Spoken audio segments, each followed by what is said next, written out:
গোৱালপাৰা গ্ৰাস কৰাৰ ভয়ংকৰ ব্লুপ্ৰিণ্ট।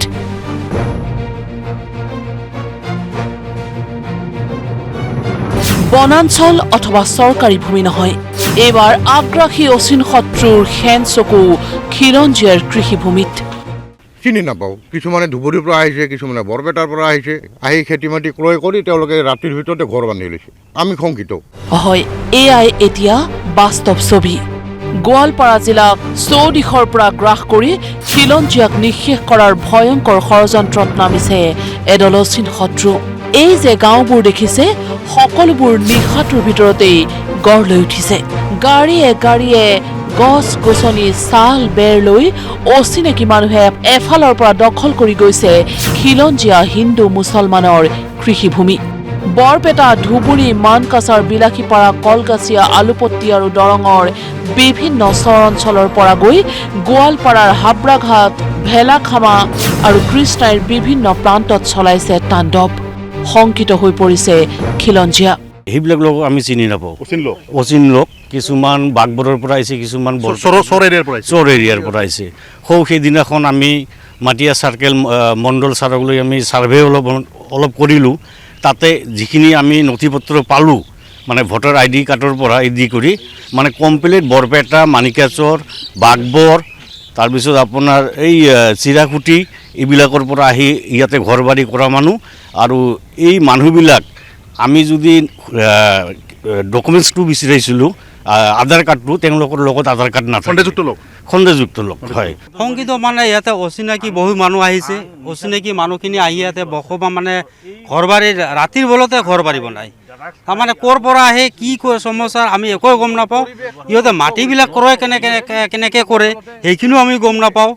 আৰু এতিয়া শুনিছোঁ যে দালাল চক্ৰ দি সিহঁতে মাটিখিনি ক্ৰয় কৰে আৰু শ্ৰেণী পৰিৱৰ্তন নকৰাকৈ তাৰমানে সিহঁতে খেতি পথাৰত আপোনাৰ ঘৰ বনাই আছে। কোনো মানুহে চিনি নাপায়, আনকি আমি নিজেও চিনি নাপাওঁ ইয়াৰ ক'ৰ পৰা আহিছে। ইহঁতে মানে ইয়াত আমাৰ ইয়াৰ ভাষাত বুলি কয় ইহঁতে ভাটিয়া মানুহ। ভাষা নিমিলে, আমাৰ ভাষাৰ লগত কোনো একো ভাষাই নিমিলে। আচলতে যিখিনি অচিনাকি মানুহ আমাৰ এই মানিকপুৰ ভেলাখামাৰ গাঁও পঞ্চায়তৰ অন্তৰ্গত যিখিনি অচিনাকি মানুহ ইয়াত বেদখল মানে অবৈধভাৱে খেতি মাটিত ঘৰ বনাই আছে, সেইবিলাকত আমি মানিকপুৰ ভেলাখামাৰ গাঁও পঞ্চায়তত বহুবাৰ খুব মানে লিখিত আকাৰে আমি উপায়ুক্ত মহাশয়ক দিয়াৰ পিছতো, চাৰ্কেল অফিচত দিয়াৰ পিছতো বৰ্তমানলৈকে আমাৰ একো কাম হোৱা নাই। আচলতে এইবিলাক যদি উচ্ছেদ নকৰে, আমি তেতিয়াহ'লে আমি যিটো আমি খিলঞ্জীয়াৰ এটা বাতাবৰণ, আমি যিটো খিলঞ্জীয়া হিন্দু মুছলিম মানে উভয়ে মিলাপ্ৰীতিৰ যিটো আমি বসবাস কৰি থাকোঁ, সেইখিনিত আমাৰ যেন ম্লান পৰাৰ মানে এক অনুভৱ দেখা দিছে। আৰু গোৱালপাৰা জিলাৰ হাবৰাঘাট, ভেলাখামাৰ অঞ্চলসমূহ এতিয়া অচিনাকি মানুহৰ ঘাটিলৈ পৰিণত হৈছে। চুৰি, ডকাইতি, ড্ৰাগছ আৰু অসামাজিক কাৰ্যকলাপেৰে ভৰি পৰিছে হিন্দু মুছলমানে সমন্বয়েৰে বসবাস কৰি থকা এই বৃহত্তৰ অঞ্চলটো। শংকিত ৰাইজৰ এটাই আশংকা, আমি ভৱিষ্যতে আৰু ভেলাখামাৰ এই অঞ্চলত কেতিয়াও পাতিব নোৱাৰিম বাপতিসাহোন ৰঙালী বিহু। আমি শংকিত। আমি এই যিখিনি ঠাইত আমি থিয় হৈ আছোঁ, এইখিনি আমাৰ এটা বৃহৎ হিন্দু মুছলিম বিভিন্ন জাতি লগতে আমি ইয়াতে বিহু এখন মঞ্চ উপভোগ কৰোঁ। আমি যিটো দেখা পাই আছোঁ, হয়তো আৰু 1 বছৰ বা 2 বছৰ পিছত আমি ইয়াত বিহু মঞ্চ উৎপাদন কৰিব নোৱাৰিম। ৰঙালী বিহুৰ ওপৰত হাতৰ 100% পৰিব। কাৰণ আপোনালোকে চাওক, এই অঞ্চলবিলাক কমপ্লিট মানে অবৈধ, মানে অচিনাকি মানুহে যি হাৰত ঘৰ বাৰী বনাই আছে, আমি ইয়াত কেনেকৈ ৰঙালী বিহু উদযাপন কৰিম? গোৱালপাৰা গ্ৰাস কৰি খিলঞ্জীয়াক অস্তিত্বহীন কৰিব খোজা অচিন শত্ৰুবোৰক অতি শীঘ্ৰেই উচ্ছেদ কৰক।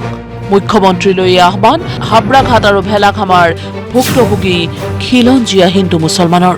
মুখ্যমন্ত্ৰী ডাঙৰীয়াক বিনম্ৰভাৱে অনুৰোধ এইটোৱে জনাইছোঁ যে এই যিখিনি বাহিৰীয়া মানুহ আহি ইয়াতে ঘৰ বাৰী বনাই আছে আৰু লগতে আমাৰ ডিষ্ট্ৰিক্ট ৱাইজত তেওঁলোকে মানুহ নহয়, সেই ঘৰ বাৰীখিনি অতি সোনকালে মানে চৰকাৰৰ তৰফৰ পৰা উচিত কৰাৰ কাৰণে মই অনুৰোধ কৰিছোঁ।